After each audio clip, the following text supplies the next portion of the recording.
Assalamualaikum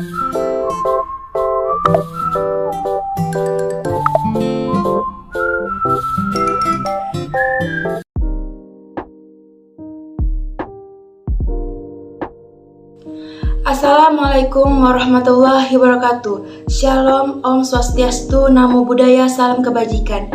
Kami dari kelompok 5 mata kuliah kewarganegaraan dengan dosen pengampu Bu Fitri Kurnianingsih. Di video kali ini kami akan menjelaskan sedikit tentang prinsip-prinsip negara hukum Indonesia dalam Undang-Undang Dasar Negara Kesatuan Republik Indonesia tahun 1945. Baik, sebelum kami melanjutkan pembahasan, izinkan kami memperkenalkan diri kami terlebih dahulu. Saya Mary Sarani dengan NIM 2105020004. Perkenalkan, nama saya Anggia Sagita dengan NIM 2105020005. Perkenalkan, nama saya Nelinia Aulija dengan NIM 2105020008. Perkenalkan, saya Lili Sukmawati dengan NIM 2105020024. Perkenalkan, nama saya Joko Prestian, NIM saya 2105020028. Perkenalkan, nama saya Hajar Lutfia dengan NIM 2105020042. Baik, itulah anggota dari kelompok 5 kewarganegaraan. Langsung saja kita masuk ke pembahasan. Baik, di sini kami dari kelompok 5 akan membahas tentang prinsip-prinsip negara hukum Indonesia dalam Undang-Undang Dasar Negara Republik Indonesia tahun 1945. Yang pertama adalah pengertian dari negara hukum. Menurut Didi, bahwa negara hukum adalah negara yang berlandaskan atas hukum dan keadilan bagi warganya.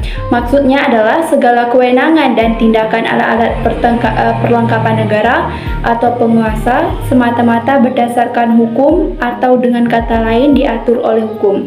Hal yang demikian ini akan mencerminkan keadilan bagi pergaulan hidup warganya.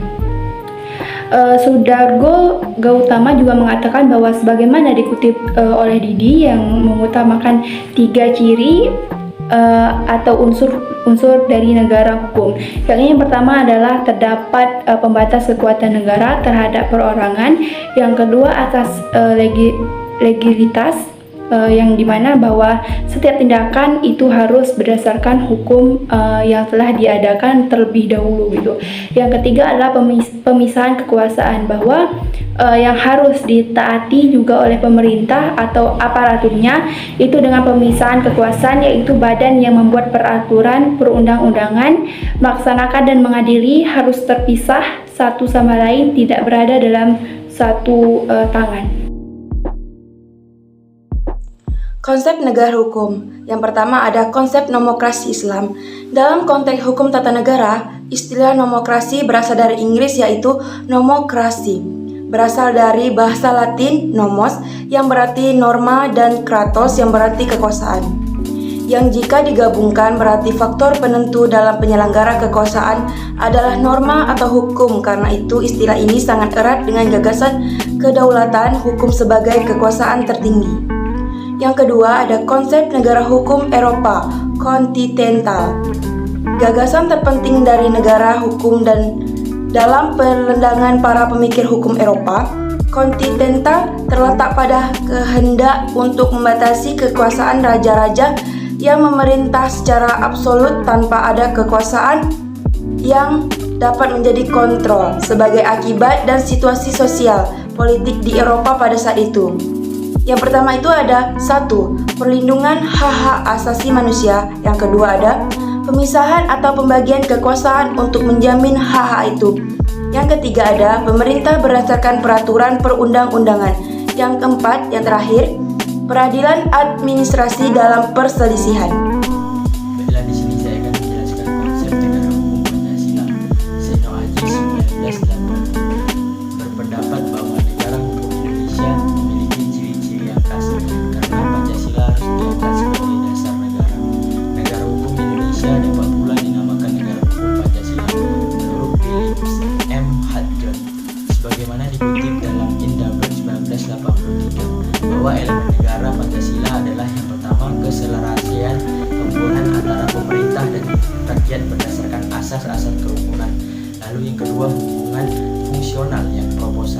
antara kekuasaan negara. Prinsip penyelesaian sengketa secara musyawarah dan peradilan merupakan sarana terakhir.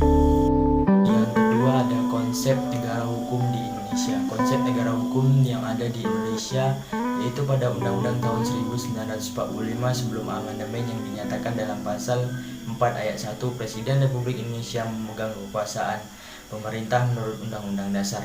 Tidak hanya itu, ada juga keinginan founding father untuk menciptakan negara hukum tercermin dalam pembentukan Undang-Undang 1945 yang mengingkari bahwa yang berbentuk dalam suatu susunan negara Indonesia yang berkedaulatan rakyat.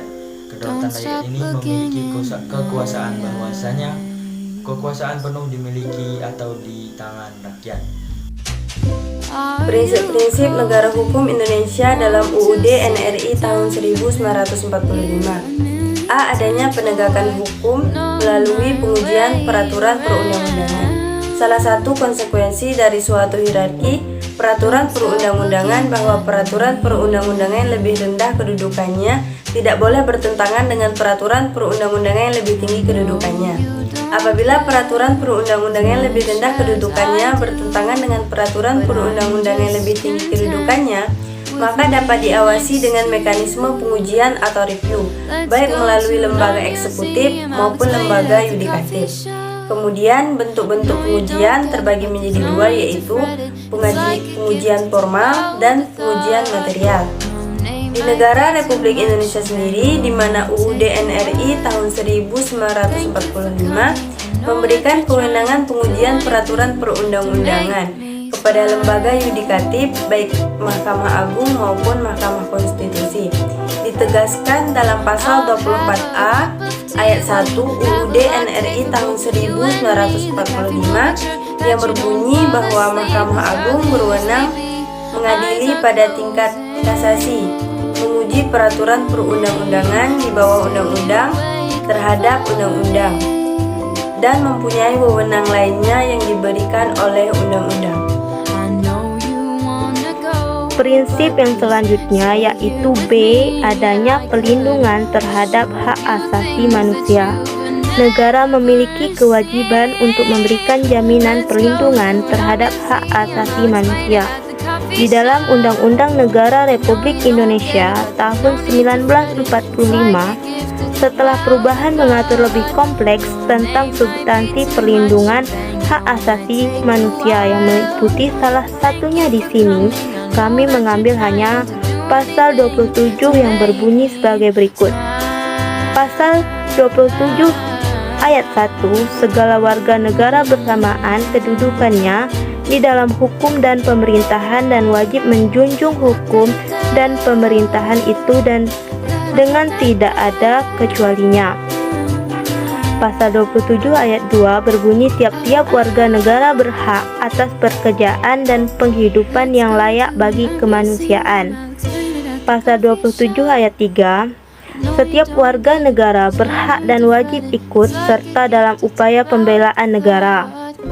Prinsip yang selanjutnya yaitu adanya pemisahan kekuasaan melalui sistem check and balance.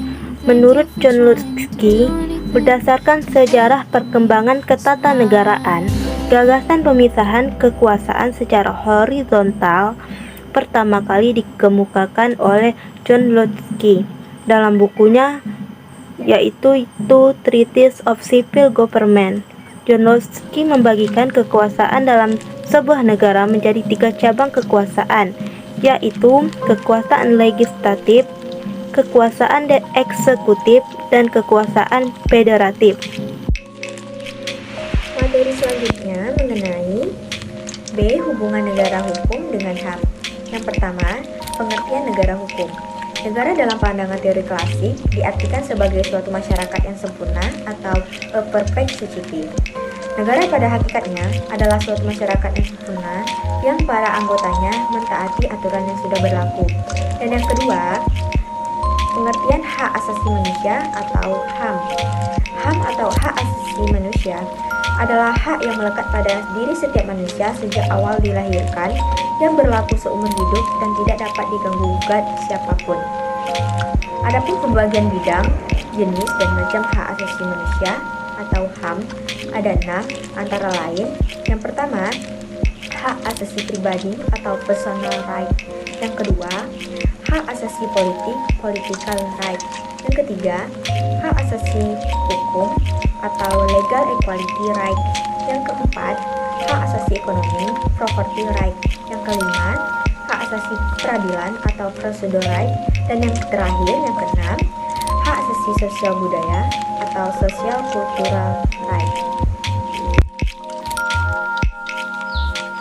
Baik, terima kasih. Inilah video singkat dari kelompok 5 mata kuliah kewarganegaraan. Saya akhiri, wabillahi taufik wal hidayah. Wassalamualaikum warahmatullahi wabarakatuh.